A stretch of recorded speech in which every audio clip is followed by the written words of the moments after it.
Hi నమస్తే, నేను మీ journalist రెహమాన్ని. దివంగత నేత వైఎస్ వివేకానంద రెడ్డి హత్య కేసుకు సంబంధించి మరో కీలకమైన పరిణామం చోటు చేసుకుంటుంది. ముఖ్యంగా ఈ కేసుకు సంబంధించి వైఎస్ వివేకానంద రెడ్డి కుమార్తె డాక్టర్ వైఎస్ సునీత వ్యవహారం ఇప్పుడు చాలా చర్చనీయాంశంగా మారింది. అసలు వాస్తవానికి ఏదైనా కేసులో ఫిర్యాదుదారుడు లేదా బాధితురాలికి ఖచ్చితంగా ఆ కేసుకు సంబంధించి అప్డేట్ ఇవ్వాల్సి ఉంటుంది. ఆ కేసుకు సంబంధించి ప్రతి వాదనలోనూ ఆమెను ఇంక్లూడ్ చేయాల్సి ఉంటుంది. సో అంతవరకు ఓకే.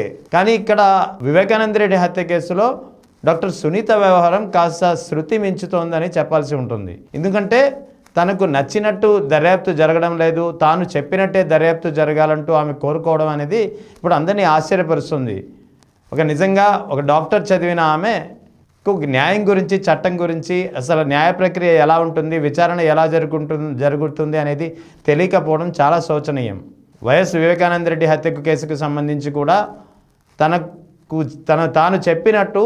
తాను చెప్పిన అంశాలపై దర్యాప్తు జరగడం లేదంటూ ఆమె పదే పదే కోరడం అనేది దేనికి సంకేతమో ఆమెనే ఆ సమాధానం చెప్పాల్సి ఉంటుంది. ఇప్పుడు తాజాగా ఆమె మరోసారి సుప్రీంకోర్టును ఆశ్రయించింది. అసలు వాస్తవానికి సుప్రీంకోర్టుకు సంబంధించి వైఎస్ వివేకానంద రెడ్డి హత్య కేసుకు సంబంధించి విచారణ పూర్తయింది, ఇందులో ఇక దర్యాప్తు ముగిసిందని చెప్పి సిబిఐ క్లియర్గా కోర్టుకు సమర్పించింది, సిబిఐ కోర్టుకు.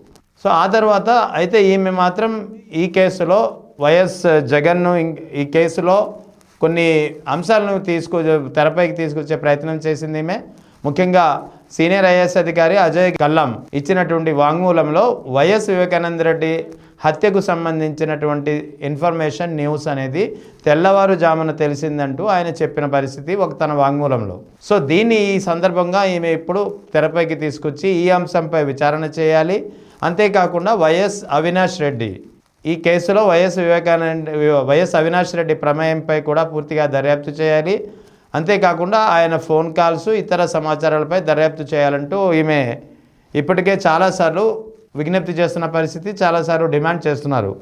అయితే ఈ కేసును ఇప్పుడు ఫర్దర్ విచారణ చేయాలా వద్దా అనేది తేల్చాలంటూ సుప్రీంకోర్టు సిబిఐ కోర్టును ఆదేశించింది. ఎప్పుడైతే సిబిఐ కోర్టుని సుప్రీంకోర్టు ఈ కేసులో దర్యాప్తు అవసరమా లేదా అని ఆదేశించిందో అప్పుడు మొత్తం వ్యవహారం అంతా హైదరాబాద్కు చేరింది. ఆ తర్వాత సిబిఐ కోర్టు వైఎస్ సునీతకు వ్యతిరేకంగా, అంటే వైఎస్ సునీతకు ఒక షాక్ ఇచ్చిందని చెప్పాలి. ముఖ్యంగా ఈ కేసులో వైఎస్ జగన్ కానీ ఆయన భార్య వైఎస్ భారతిని కానీ విచారించాల్సిన అవసరం లేదు, ఈ కేసులో వారి ప్రమేయం లేదు అని అభిప్రాయపడమే కాకుండా అవినాష్ రెడ్డి ప్రస్తావన కూడా లేనందున కేవలం ఇద్దరిపైనే విచారణ చేయడమే కాకుండా కేవలం 3 నెలల్లో దర్యాప్తు ముగించి రిపోర్ట్ సబ్మిట్ చేయాలంటూ కోర్టు ఆదేశించింది సిబిఐని. సో అయితే సునీతకి ఇక్కడ ఫస్ట్ నుంచి సునీత చేస్తున్నటువంటి వాదన కానీ ఆమె కోరిక కానీ ఒకటే ఉంది.